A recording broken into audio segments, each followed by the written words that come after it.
But before we get to all of that, I want to ask you a very pointed question.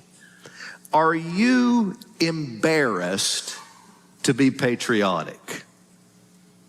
I know that may be strange to some of you that I would ask that. But you do realize that patriotism has become controversial as of late, particularly for Christians. There are many circles where if, as a follower of Jesus, you express patriotism, you'll be accused of worshiping America. Others will say that you're mixing the church and the state.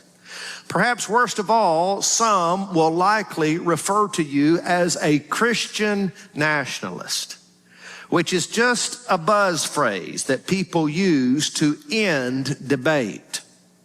You see, Christian nationalism, by definition, is replacing the church with the state and confusing patriotism with Christianity. And I want to say unequivocally, we ought to reject that. The church is not the state, and the state is not the church.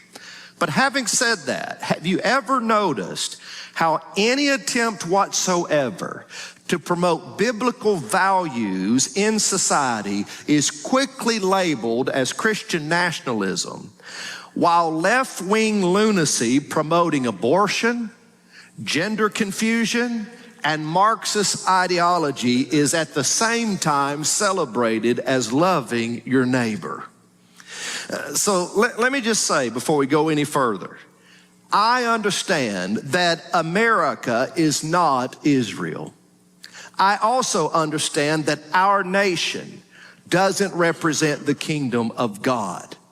And yet, I am also convinced that one of the enemy's chief tactics is to frighten us from ever mentioning politics or patriotism because he hates everything that our country stands for.